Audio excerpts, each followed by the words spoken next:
Hey y'all, coming to you from Jacksonville, Florida, this is GovLove, a podcast about local government brought to you by engaging local government leaders. I'm Ben Kittelson, manager of Kittelson and GovLove co-host. We've got a great episode for you today. We're going to be talking with some of our longtime friends of the pod and discussing innovation and finance. But first, the best way to support GovLove is to become an ELGL member. Engaging Local Government Leaders is a professional association engaging the brightest minds in local government. And registration is now open for ELGL's annual conference. Our Camp GovLife is returning October 1st through 3rd in Santa Rosa, California. So whether you're a seasoned local government pro or a first-time camper, Camp GovLife is the perfect place to learn, grow, and make memories with your fellow public servants. So you can go to elgl.org today to sign up and register for the conference. We're also celebrating 10 years of local government stories through GovLove, which is it's still astounding to me. And to celebrate, we're opening up the GovLove hotline to you, our dear listener. You can call 720-282-1752 and tell us what you think local government will be like in another 10 years. And also tell us what are the trends that you've dealt with over the last 10 years in your organizations. And this is also an episode where we'll be kind of reconnecting with some of our favorite guests. So I'll introduce them today. This is part of kind of an ongoing series of reaching back to some of our favorite guests on GovLove from the last 10 years. And so today's guests are first, Chris Morrill is the Executive Director and CEO of the Government Finance Officers Association, GFOA, a position he's been in since May of 2017. Previously, he served as City Manager of Roanoke, Virginia, and as Assistant City Manager of Savannah, Georgia. And Chris, the first time I think I talked with you for the pod was you were maybe weeks about to step into the GFOA role. So I remember it was like a real time of transition. So it was exciting to chat with you then. It was. My office was full of boxes as I was packing up to leave. I think you're one of the last things I did. And then our other guest is Shayne Kavanagh, who's the Senior Manager of Research for GFOA.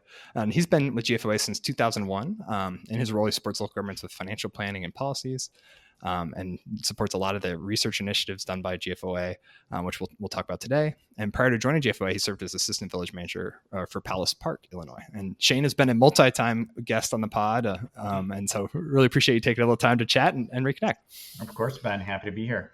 Yeah. So welcome, both of you. As you guys both know, we like to start with a lightning round to get to know our guests a little better and let you guys warm up. And so my first question, and we'll start with Chris, what was the first concert that you went to? My first concert, my parents didn't know who it was, or I wasn't allowed to go, was Kiss. Oh, wow. Yeah, with the blood on the stage and everything. Yeah. I was 15. Such a rebel. Yeah. Yeah, right. That's awesome. Shayne, what about you? A good Chicago band, Smashing Pumpkins. I'm a native Chicagoan. Oh, wow. Okay. You guys are both pretty hardcore for, our finance guys. This is great. Yeah. Wait till you get to your next question. Yeah. Well, perfect. Shayne, start us off on the next one. What book are you currently reading? Well, I am reading just started a book called Our Dollar, Your Problem, Insider View of 7 Turbulent Decades of Global Finance. So the place of the dollar in the international finance system. So pretty hardcore. Yeah. And also just finishing up some books on the American Revolution. A kind of relatively well-known historian, Rick Atkinson, has a new series out that's been getting a lot of good buzz. So I've been reading up on the American Revolution. Yeah, very cool. And timely with the dollar's role in the world economy as we, deal with lots of change in that area. And Chris, what about you? What book are you currently reading? Yeah, so I always read two at once, one professional, one for pleasure. And so my pleasure one is called The Way of Kings. It's a science fiction book by Brendan Sanderson. And then my professional, it's fun. It's a series. And then my professional one is The 5 Types of Wealth by Sahel Bloom, which is I'd highly recommend. It's really fascinating. Awesome. Very cool. All right. Then one of my favorite lightning questions is to ask, where do you go for inspiration? So Chris, why don't you start us off? Where do you go for inspiration? I go to the gym. I like sweating it out. I can relate to that. Yeah. Yep. And I imagine with your role now, it's a lot of hotel gyms. Yes, it is. I convince myself each new hotel, I get to see a new gym today. Yeah. It's not the same at all. Yeah. Yeah, right. Shayne, what about you? Where do you go for inspiration? You're at 2 places, between art museums and out to nature. So like nature walks. Nice. Yeah. And probably some great art museums in Chicago, if memory serves. The best in the world. Yeah. Very awesome. So, we'll spend most of our kind of conversation today talking about what GFOA is up to. And, but, I mentioned already, a little bit in the intro that this is part of a series I'm doing to kind of reflect on 10 years of GovLove, which is astounding. But local government's changed a lot in that time. And, I'm just curious to kind of get your guys' perspective on that. What are some of the biggest changes that you guys have seen, GFOA, what your organizations, the organizations you serve, like what they've been dealing with or what they're still dealing with? Like what kind of sticks out to you as you reflect on the last kind of 10 years in local government? Sure. Why don't I start off and then Shane can throw something in? I think one, and probably not surprising, it's just the changing relationship we've seen between levels of government. With and accelerating rapidly over the last several months about what's sort of federal government and state government and local government and different by state and more state mandates or co-opting controlling local government services, and so that relationship is probably more tenuous than it's been, and I think. Local governments in particular, they're at the bottom, so they're trying to figure out through all that. Yeah. And I would just add, there's been a long-term trend towards local governments taking on more responsibility, like new localism, books like Mayors Rule the World and things like that have been around for quite some time. And I think we see like that trend accelerating in some ways, right? So it's in many ways, these are, as Chris pointed out, these are not like brand new forces. These are things that have been around and developing over the past several years and are now at their kind of, we'll call it, latest stage of development. Yeah. Right. Yeah. And I'd say the next one is, we've seen declining trust in federal and state government for many years, and local government was fairly stable, but now we're seeing that decline in trust there also. And I think part of that is, the polarization, which was more of a federal state issue, and local government, will work on, just providing their services. And I think some of those national political issues have become polarizing at the local level. I know it's something that's challenging for our members as finance professionals to deal with. We've actually tried to help them with some materials on constructive dialogue and other things. Yeah, and I would add to that, I think going along with the trust is we'll call it less confidence in institutions generally, and also less trust in expertise. And public finance, of course, is a technical field where expertise is important. So kind of navigating that particular problem, I think, is something that we've seen reflected in our work in some important ways. Yeah. I'd say another is that, is the last 10 years definitely technology, of course, has changed so much, and social media, and everyone's talking about AI now, and we'll talk a little bit later in the podcast maybe about how GFOA is responding to that. Yeah. Yeah, those you hit the nail on the head, and all of those are like interlocking, I think, in so many ways. That first trend you talked about around it is, you're right. There's this kind of back and forth of, we expect cities to do more, deal with new emerging wicked challenges, and at the same time they're getting kind of, for lack of a better word, hamstrung by their state and federal counterparts in a lot of ways, where they're not able to do as much as they want to, or are empowered to. I think as we are talking this week, the DC's police force has been federalized, which is a new uncharted way of seeing that. And so I like what a hard place for elected officials to be in, where you're expected to solve all these really hard challenges but not kind of do it with one hand behind your back. Right. Yep. So how do you guys kind of, as you sit, like, obviously you're not one of those local governments dealing directly with these issues, but you support a ton of them that are, like, how do you guys think about GFOA's role in dealing with some of these challenges, and some of these ones that maybe there's not a clean solution to? Like, how do you kind of facilitate conversations or support your members when you think about some of these kind of bigger trends that are impacting multiple members? So one thing is, I think we're trying to respond as the role of the local finance officer, budget director is also changing. I think we've seen, they've had to expand their skills to deal with some of the volatile, uncertain, complex issues that they're facing, the opioid crisis, murder rate increases, COVID. And so their role has expanded. And I think because of that, we've tried to give them more tools and skills. We talk a lot more about leadership and their role as leaders, not just in the organization, in the community. the need to build that strong financials foundation that that will sustain the new programs and things that they're developing. So I think that's been a big piece of it, along with the need to collaborate more. I think with GFOA, we've recognized that we can be stronger, we can have better services, we can serve our members better if we collaborate across with other disciplines, like a public works association, waterworks association, fire chiefs, as well as across sectors and with academia. And I think a lot of this great work that Shayne has been able to do is because he has such a vast network.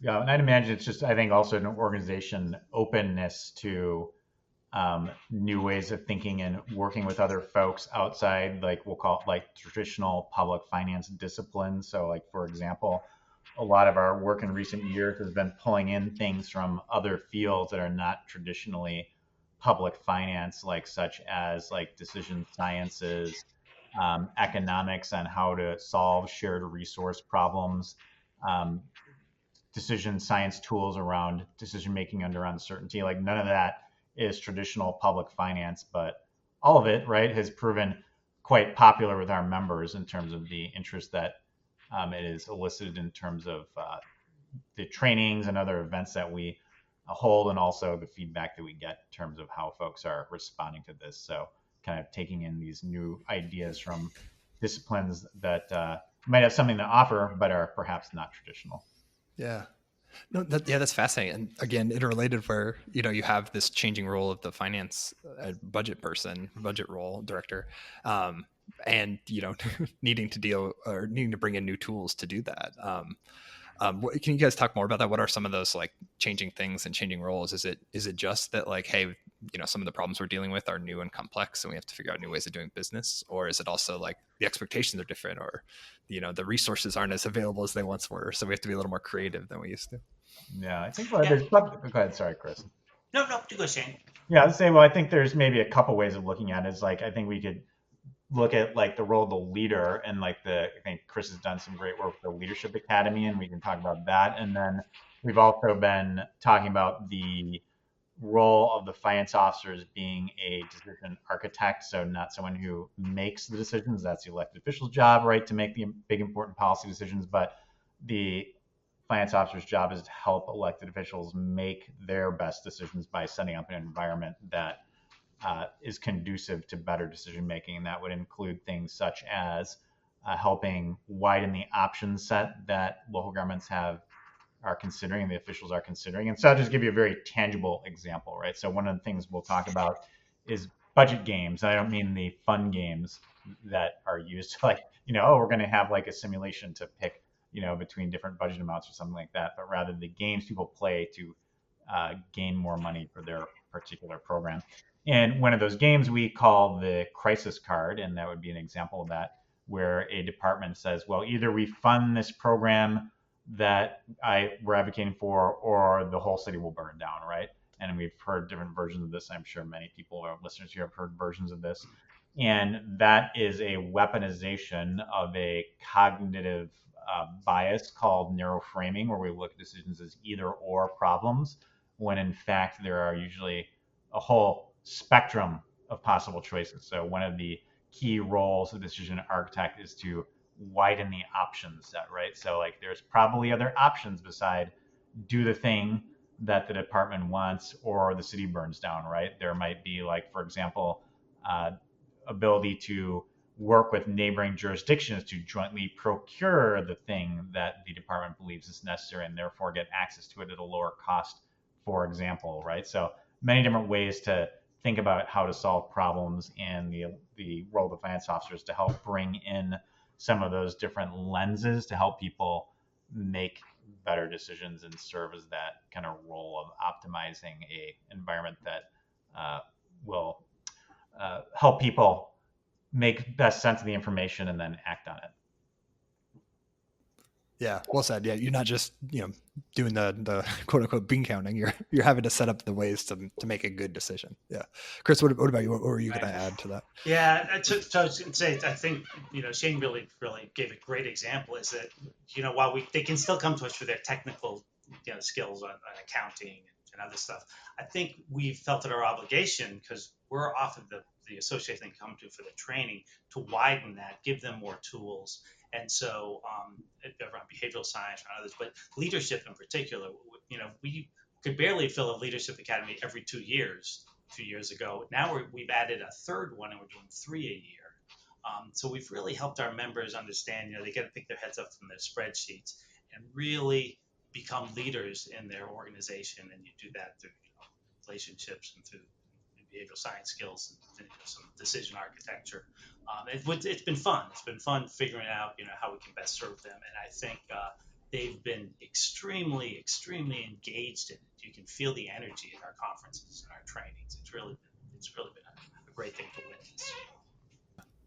Yeah, that's really cool to hear. Oh, and then it's always good to see, like, when you have someone with the technical expertise wanting to lean into that leadership side too, right? Because now you've got kind of the best of both worlds. Right. So become storytellers and chief meeting officers, and stuff that goes along with it for them to be really strong leaders. Yeah. Well, and, not to do too much navel gazing, but I mentioned at the top that, Chris, last time you were on the pod, it was when you were just starting this role. So thinking back again on your time at GFOA, like, what's maybe surprised you about the role and GFOA's work, and then obviously we're going to talk a little about what GFOA is doing now and some of the changes y'all are making. But just as you think about kind of the role in GFOA, what's maybe surprised you in being in this role and in the seat? I have to say, so when I came to GFOA, we had about 18,000 members, and now we're at about 26,000 members. And through that, I knew we had an engaged membership that supported each other, but I didn't know to the degree till I actually got there. So I go to state and provincial GFOAs, and the energy in the room, the people helping each other, really struck me as a good thing. And finance folks, but by nature, are fairly humble, but they're smart.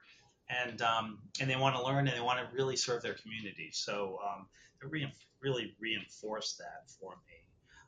And along with the others, that how critical it was that we build those collaborative relationships with our peer organizations and other sectors to really serve our members to the best that we can. Yeah, can you talk more about that? Because I've noticed just from the outside, seeing some of the more collaboration between, like you mentioned, the Public Works Association or ICMA. Like, how has that gone? And like, obviously that, or maybe I'm assuming that was a big change for the organization. But what was that like? Yeah, I think we intentionally started, and some was by happenstance. Like we heard that fire chief at the Fire Chief Academy, they were getting their finance training from the fire unions. And we reached out and we said, we would love to do your finance training for you, and we think it'll serve our members better and your members better. So that's an example. Or then we recognize that Australia does the best strategic capital asset management in the world. And so we reached out to, it's a Public Works and Engineering Association, Australasia, and we partnered with them so that we could, learn from them and bring some of the tools that they've developed with us. So I think it's, and then we've actually worked with some mission-driven private sector firms to help us with our rethink budgeting assessment and other things. So I think we've just been very open to recognizing we can be better, and we can get our message out there better, and we can better serve our members if we do that. And I think we're really proud of that, because I think we are a force much greater than our 75 employees because we intentionally do that. Yeah, that's the beauty of collaboration. Well, not to go on a total tangent, but since it is best in the world, the strategic capital investment approach, like, maybe for our listeners that might want to find out more, is there like a highlight, or can we direct folks towards that? Like, what makes that the best in the world, their approach? Yeah, if you go, so they have been working on it for many years. And what's interesting, so in Australia, they realized that their infrastructure, like ours, was not in great shape, and they weren't maintaining it. They were building new stuff rather than maintaining what they had. And so they went on a nationwide campaign to improve their capital asset management. And what's interesting is it was an engineering association that started it, but they recognized that they needed the finance officer not only on board, but if the finance officer leads it, it's more likely to be successful. And so when we reached out to them, they're like, "Oh yes, let us do this." And so it's been a great partnership with them. They speak at our conference, we speak at theirs. We've built a whole discipline around it. And so if you go to gfoa.org, you can see our work on strategic asset management. We have some on-demand courses and webinars. We'll be building that out even further so we can, we know the national score on infrastructure is not great. I think we moved up to C-, but we still have a ways to go. Yeah. Okay, cool. So we'll make sure to link to that in kind of the write-up for this episode so folks can find out more. That's cool. I'm sure we could do a whole hour on that, but right. So one of the other things that I know is new for y'all is you're kind of changing your membership structure. Can you guys talk about that and how folks who are listeners might want to get involved? Sure. Yeah. This is probably one of the most exciting things we've worked on, and I think it is one of the biggest initiatives GFOA has done in decades. So in a nutshell, our current membership model is, say, the city of Charlottesville joins GFOA based on their budget. They get 3 GFOA memberships, and then they can purchase additional ones. And so it's based on your size of your budget. What we realized when we looked at our membership is that we were getting the CFO, maybe the budget director, maybe assistant manager, but we weren't getting a new budget analyst. We weren't getting the account clerk. And so we were missing a whole group of people who could really use our resources. And so we stepped back and looked at it and said, well, you know what? Why don't we just let anybody who's in the organization become a member? So, if you get hired as an account clerk, you're automatically a GFOA member under that same membership structure. You don't have to pay an additional fee. If you're a fire captain and, she wants to learn budgeting so she can be a better fire chief, then make her a GFOA member. And so we'll be launching that next week. And so we're excited because we feel like all of our disciplines would be better off if they had some basic finance skills they can get from us, then our leadership skills.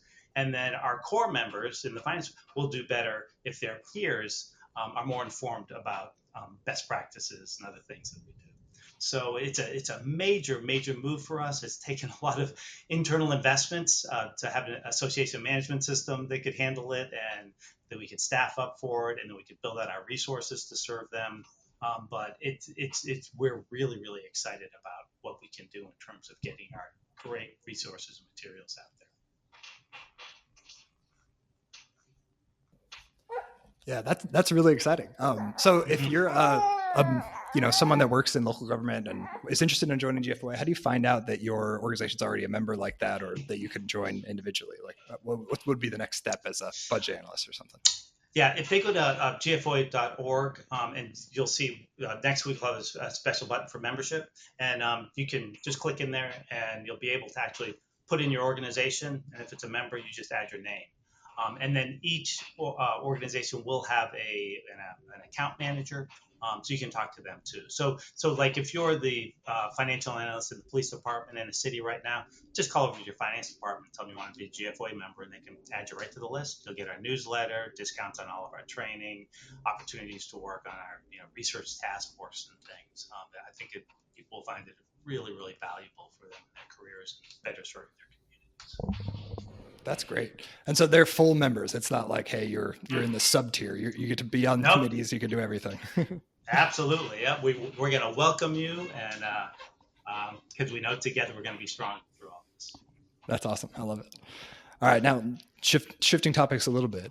So Shayne, you've been on the podcast a couple of times, and you've already hinted at some of this research. I could tell from your answers, but to talk about some of the rethinking initiatives that GFOA has done. So can you maybe give us an update on where that all is at, and maybe what the latest is in terms of some of those research areas? Yeah, absolutely. So for the listeners that may not be familiar with some of this background, GFOA's research programs in recent years have focused on this idea of rethinking, which is just basically taking a second look at many of the things that in public finance and how they're done. And I figured, Ben, we just focus on 2 big ones here today. Is we've got rethinking budgeting and rethinking financial reporting, because those are arguably the 2 biggest areas within public finance. And so the kind of, we'll call it core idea of rethinking budgeting is that the traditional way of budgeting is to take last year's budget, move it forward to the next year and make a few changes around the margin. And then the disadvantage there is that it locks past decisions in place over time, perhaps past the point which they're relevant and or affordable. So rethinking budgeting is using things like decision science. We talked about like economic methods of how to deal with collective action problems, right? Because local government finance is essentially a collective action problem where you've got a shared pool of tax money, and then we've got to figure out how to use this shared pool of tax money for the good of the entire community. So the good news is that that project has come in for a landing, and we are now to the point where the guidance is out and available on the GFOA website and available to all. And we are starting to then build that guidance into our products and services. So, for example, one of GFOA's flagship programs is the budget award program, where you can get an award for your budget by meeting certain criteria. And so we're revising that program and the criteria to be in line with the rethinking budgeting guidance. And I will mention that this is a living program, so it's not as though we've rethought budgeting and all the problems of budgeting have now been solved and we can, Wait, you didn't solve it all in one? Yeah. That's not just yet. But so we're doing some things like good examples. We just did over the last summer a survey, kind of we're calling a fiscal pulse survey, to find the extent to which the recommendations GFOA makes have been adopted by local governments. And so now how you look at this depends on whether you're a half glass full or half empty type of person. So, for example, 50% of the folks in our survey, and I will mention this is a survey of all governments, not just GFOA members, which I think makes it interesting. 50% of folks we surveyed did strategic planning, right? And so, all right, well, that's not bad, right? Because given the incentives local governments have to do strategic planning, which there, not like there are some, not a kind of, we'll call it clear incentives as to why local officials would engage in that necessarily. It's not bad, but it's not exactly victory either, right? So we're thinking about, well, how can we drive that number upwards? And over the next several months, we'll be thinking about, well, are there kind of lighter touch gateway sort of mechanisms we can use or methods for people to access priority setting and tools like this to start getting into strategic planning and seeing what the value is of priority setting, if getting into full-blown strategic planning might seem like a bridge too far, right? So that's the rethinking budgeting, where that's at. And then one that we are in the middle of is rethinking financial reporting. We recently, and this is, by the way, this is the deep cut for the finance nerds on this, listening to this podcast. So this is we are rethinking materiality. And what we're getting at there is in a financial report, the question of what is material enough to make it into the financial report is one that could perhaps deserve a bit more attention. One of the examples I like to use is we went through the participants in the GFOA annual financial report. We call it the ACFR Certificate of Achievement Program. So the idea is you can submit your budget, you can submit your annual comprehensive financial report to GFOA and get an award if it meets certain criteria. So we looked at folks that have won the award for at least 10 years, and then we looked at the threshold that they put in their financial report for capitalizing an asset 10 years ago and today, and 72% of them had not changed that threshold over for at least 10 years. Oh, right? wow. Yeah. So you can imagine, depending on what inflation index you use, that means they've essentially lowered the threshold a lot in real dollar terms, right, over a 10-year period. So they are now accounting for assets of less and less significance. And so this is actually quite interesting when you look at how this particular category within financial reporting, it follows something called a power law distribution, which basically means it's like the 80-20 rule. If your listeners are familiar with that, where 20% of the thing causes 80% of the impact. Power law is the statistical phenomenon behind that. So 20% of the assets account for 80% of the value, and we looked at some actual data sets. It's more like the 199 rule, but where a very small number of assets accounts for a very large portion of the value. So we can ask, right, well, where ought we draw the line in terms of the valuation of assets that we include in the financial report? Because when you move the line up, that means the total value report may not change very much at all, but the number of assets you're trying to track in this way drops substantially. And one of our members that's on the team for this project tried this, and they cut something like 300 assets from what they had to track for a 0.2% or something like this decrease in total value reported. So that's a lot of assets that a finance clerk no longer has to track, right? So it's kind of a big deal. And so we are looking at that across many different domains within financial reporting.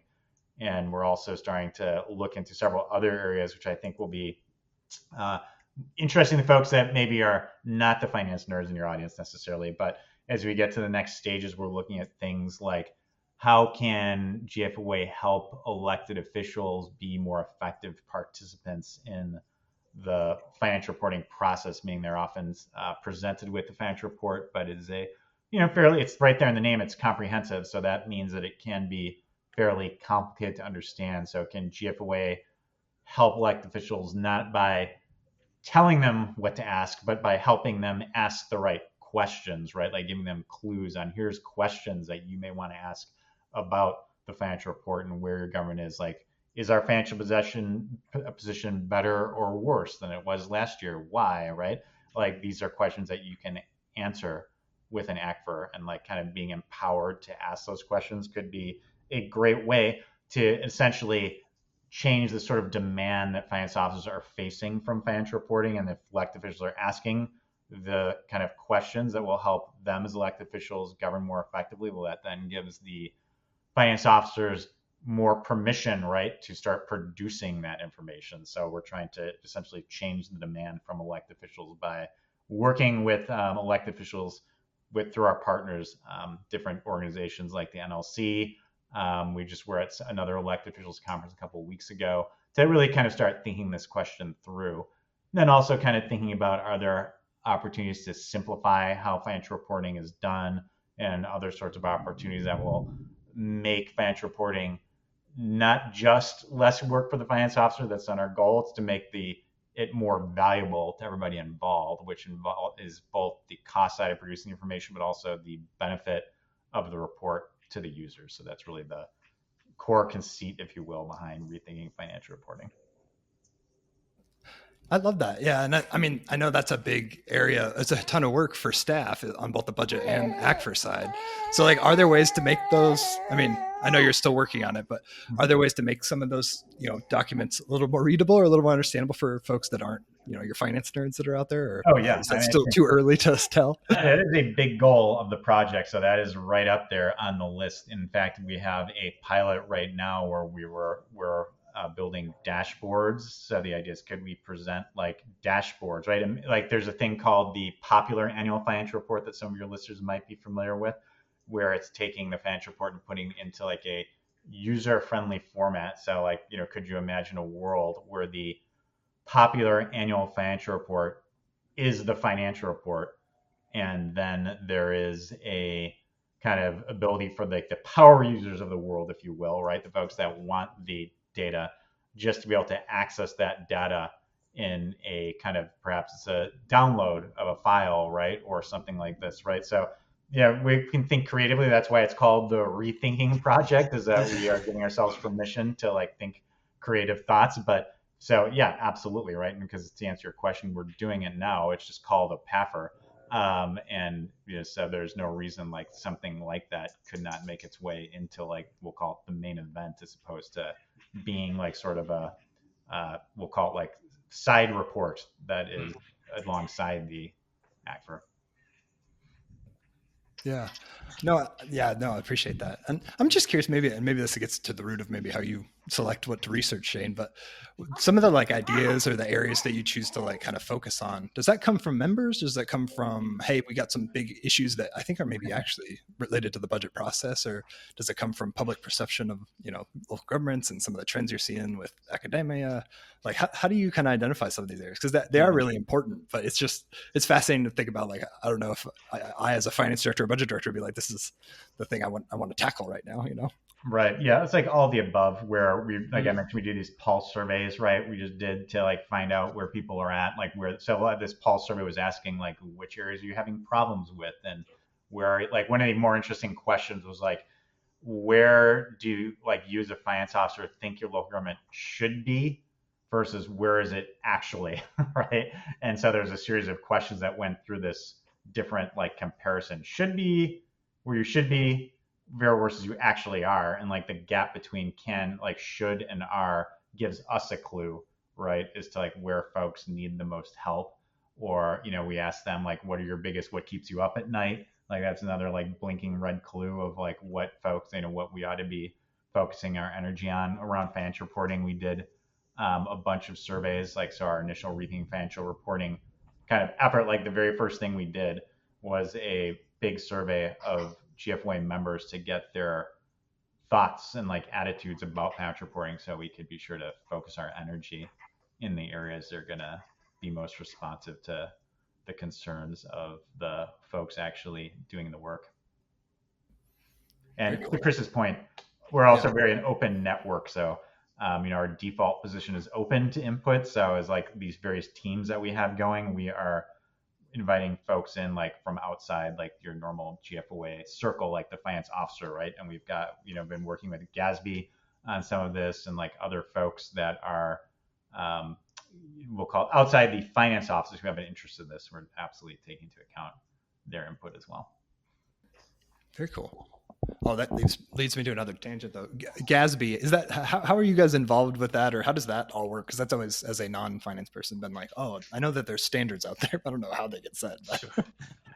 Yeah, good question, because people sometimes mix us up and think that we are GASB, but we are not. So, so GASB, which stands for the Government Accounting Standards Board, is actually appointed by the Financial Accounting Foundation, completely independent, and it's so that we can have generally accepted accounting principles, and so that's their role, to develop the GASB standards that our members implement. We of course try to help influence that, and so we'll weigh in on it, but they are completely independent, and we have a good relationship with them, but they are independent. And we have, to their credit, they have reduced their agenda quite a bit, because we've been concerned with, there's a workforce crisis in the government finance sector, and so not only do our cities short-staffed, but accounting firms who do the audits are short-staffed. And then you get complicated standards, it's hard to get them done on a timely basis. And so we've been concerned, and they, to their credit, have stepped back some on that, and actually partner with some things like on the materiality work that changed. Fascinating. Well, sorry for another tangent, but yeah, right. That's podcasting. Yeah. Well, one thing, and we talked a little bit about it kind of in the like trends piece, but I know just from the work that I do as my day job, but also through kind of some of the conversations with GovLove and ELGL, that a lot of local governments are worried about kind of federal funding changes and this current administration, and kind of how they're both counties and cities are being impacted by that. But so what are you kind of seeing from your perspective and seeing from your members on that uncertainty, and like how folks are managing, and what some of those impacts have been? Because I imagine maybe you guys might be on more of the front line of that than even some of the folks that I work with. Right. I think the term you used, uncertainty, is the key one. But I think that's it. Lots of uncertainty. When Shayne and I were talking about this, he had a great term. He said we're really in this sense-making place. So we're trying, we have we're basically, we have a DC office that really has good contacts with Treasury and White House and Congress. And so the first thing we try to do is help our members understand what's really happening. And as it's changing, keep them up to date, because there's lots of information rolling around out there. So that's the first role. But, I think still people are trying to figure out where it's going to land. And I guess in general, what we know is the immediate impacts are different depending on what type of government you are. We have school boards as members, they get hit pretty hard. Where you are in the country, rural counties will probably be hit hard, maybe harder than urban counties. And then what state you are in, because some states will be stepping in and helping out in areas, and some won't. So I think at this point, we're just really trying to help get out good information. And then, Shayne can maybe then talk about some of the tools that we have that can help them through that once we figure out what their real needs are as the dust starts settling. Yeah, I think, go ahead, sorry. Well, I was just gonna say, I'm sure just knowing what's going on is a challenge, and keeping folks up to date. But yeah, Shayne, go ahead. Yeah, I would say, I think, Chris's point about this being, uncertain, problem of uncertain information, right? Like that's we'll call it present in many areas of public finance, but now dialed up to 11 in this particular topic. And so the kind of good news is, though, we have a lot of tools for dealing with uncertainty in public finance, like such as like different forms of budgeting that you can use to like think about what your priorities truly are and how to direct funding towards those priorities. We didn't talk about this earlier, but we have a whole program called Rethinking Revenue, which is about how to think about new revenue sources that you might access, and perhaps of particular interest as we, after we get through the sense making. But I could imagine a world here in which we have to think about raising new sources of revenue, and the question might be like, well, what has worked for local initiatives for raising revenues historically? And the good news is we know, right? We've done the research on this and we've seen what characterizes successful revenue raising initiatives. And perhaps this is not a huge surprise, but when folks can see the connection between where their money goes and what they pay, they are more likely to support local revenue initiatives. Mm-hmm. And I know Chris has actually had some pretty interesting direct experience with this in Roanoke with I think it was Eat for Education, if I'm remembering correctly, Chris. Correct. Yeah. Like a very good example. Maybe Chris could say a bit about that. But the kind of point to make it a little more concrete, but the point being is, we go through this, like the good news is we have a lot of these tools. It's just now that we'll, maybe have to apply them in a bit more, we'll call it comprehensive way than we have traditionally, because like the problem is that we're dealing with is a bit more concentrated. Yeah. Yeah. And Chris, I'm curious to hear your example that you have, but I imagine it's similar to like organizations that have the sales tax like dedicated towards, transportation projects or capital infrastructure. So you can kind of make that tie as you're raising revenues in new ways. And so like you said, Shayne, so folks can see what their money is going towards. Yes, exactly. Yeah. So there was similar real quick. So during the global financial crisis in Roanoke, the state was cutting funding to the schools. The city funds the schools also getting hit hard. And so to develop a collaborative program with restaurants and others to raise the meals tax by 2 cents, dedicated to education, report back exactly how much money was raised, where it went to, and have clear goals to raise the on-time graduation rate, third grade level reading scores, PAL scores when they arrive at school that shows they're ready to learn. And so it actually then became our fastest growing revenue source, the base did, after we raised taxes, because of the way we approached it. It was a 2-year program and it helped the schools kind of get through it and keep their good programming going and continue.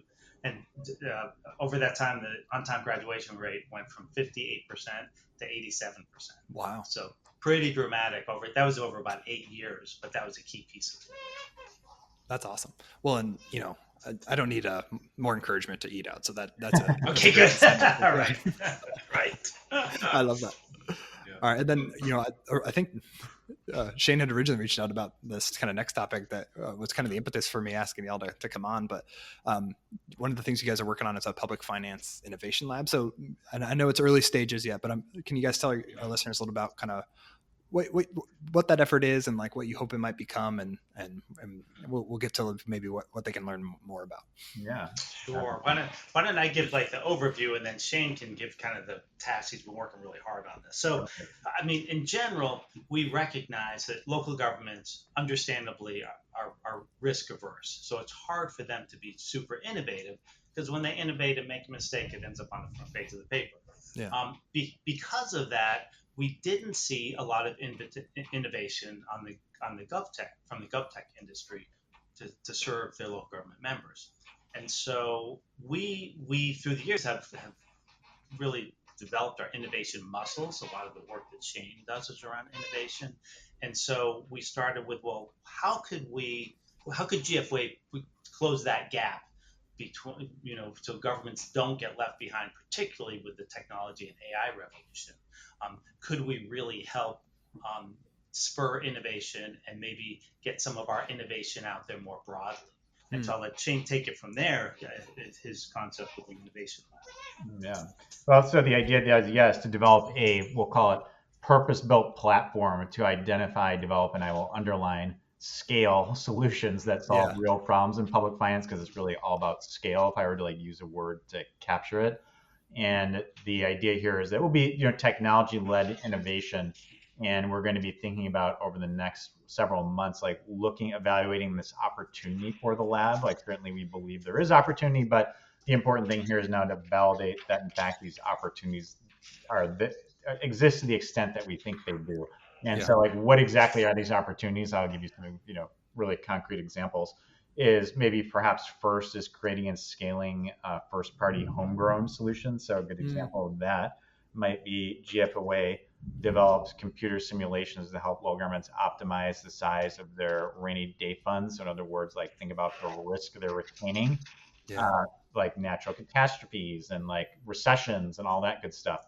But we're also increasing these models like can handle risk transfer stuff, like so strategies around commercial insurance. Because once you start asking about your rainy day fund, which is essentially self-insurance, the next logical question is, well, how does this interact with our commercial insurance strategy? So we're working with like several governments right now on like answering the question, what type of risk are they retaining on commercial insurance given the limits of those policies? Because I was talking with the county just recently where we're working with these, like we're doing the natural catastrophes, and the county manager was like, I'm actually less worried about all these natural catastrophes that are in our hazard plan and more worried about the possibility of a nuclear verdict in something like our jails or our sheriff's like operation, right? So like, that is something that the model does, right? So we can absolutely simulate that and figure out how that would impact your self-insurance strategy. And the kind of holy grail here, and this is where it applies to the lab, is like risk prevention.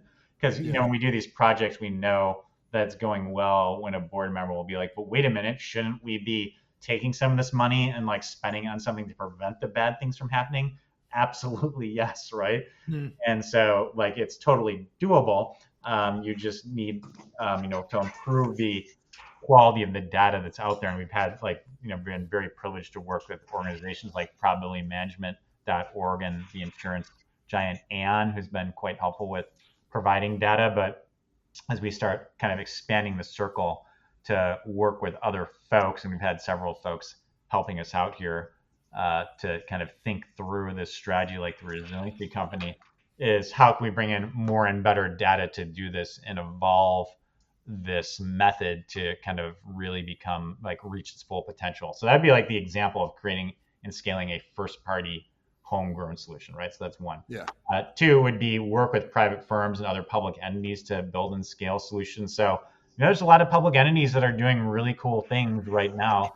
And like, could we be working with them to like scale their solutions to other public sector organizations? There could be private firms that are doing very interesting and innovative things, but also need a little help with scale or could otherwise benefit from working with the lab in some important ways. I'll give you an example. We mentioned rethinking budgeting when that came into full production. Several folks asked, like being technologists, can we work with you all to figure out how to build this into our products, right? Like, so the innovation lab could be the vehicle for doing that. And kind of the key point there is a rising tide lifts all boats strategy, not a pick winners strategy. So the goal is not to like anoint technology firm A as like the firm of rethinking budgeting. The goal is to generally increase the quality of products across the kind of, or increase the, we'll call it quality options available to the public officer, right?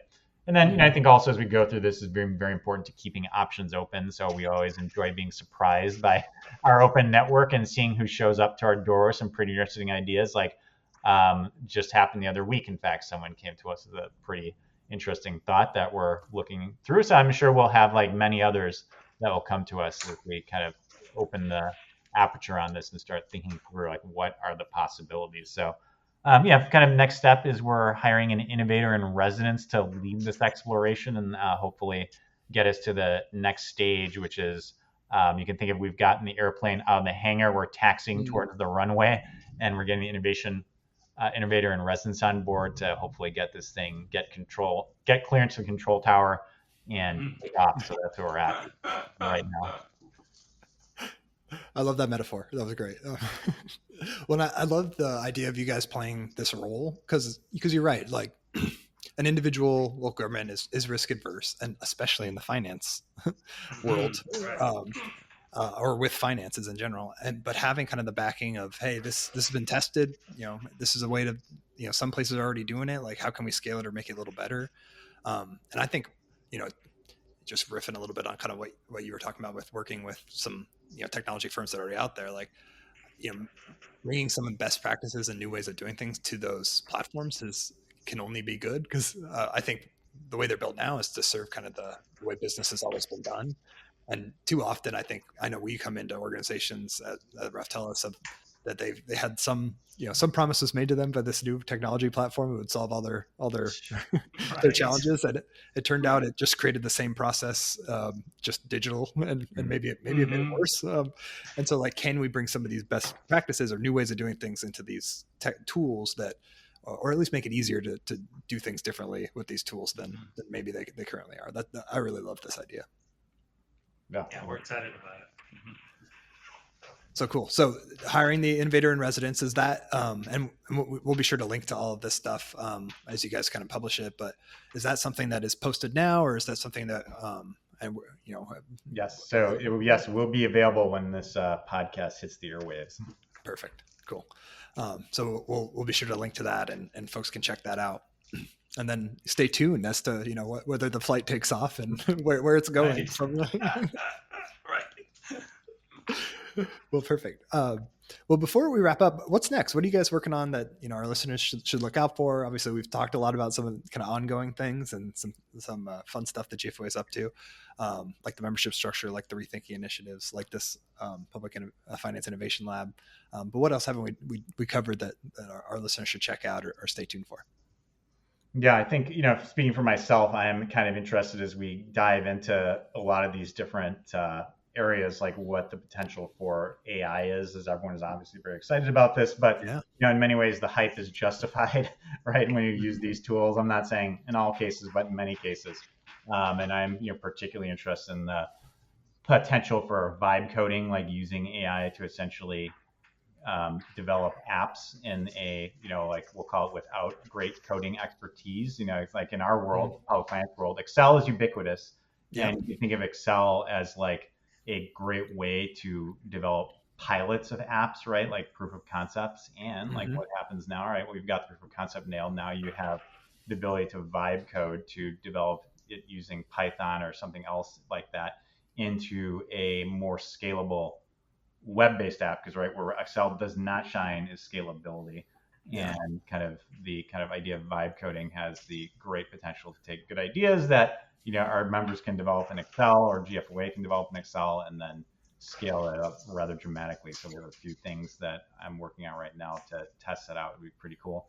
And then agentic AI, I'm also quite excited about, is the ability of AI to basically do the work on your behalf. So like you can imagine a GFOA AI agent that just continually scans the environment to like discern trends in public finance, right? Because as we all know, local government is a very large and diverse category, and it is like we find ourselves speaking about the average local government, even though there is no such thing. Exactly. An agent doesn't have that problem, right? An agent can absolutely handle the heterogeneity of the space and like help us discern trends. So I'm very interested to see how agentic AI can be leveraged. Yeah, fascinating. No, there are a lot of possibilities, and I think I've heard from some organizations that they set up I don't know if what the right term is, but they set up AI to like review the agenda materials for a given meeting, and then their elected officials can ask questions about what something means or what this item is about, and it kind of summarizes it for them. So I think some of this stuff is already out there, and it's kind of cool to see. But so I wonder what will happen in the finance space.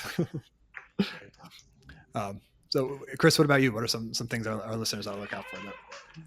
Yeah, I think I'm really excited what we're going to, as we have this really expanded membership base, maybe triple, quadruple our size, what we're going to learn from, these folks from other disciplines coming in so that we can improve our services more. So I'm really excited about where that's going to bring us. And we're also going to more intentionally try to get some of the types of governments that are kind of underserved by us, some of the special districts and rural counties and others, so that we can get our services out there more. Yeah, I love it.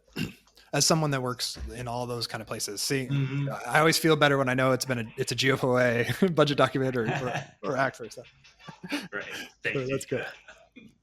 All right. So the last question is always the hardest, and you guys, we'll have to come to consensus. But if you could be the GovLove DJ, what song would you guys pick as the exit music for this episode? Well, can we each have our own? You can each have your own, and we'll leave the power up to Pizza Mike if yeah, let him decide. Okay.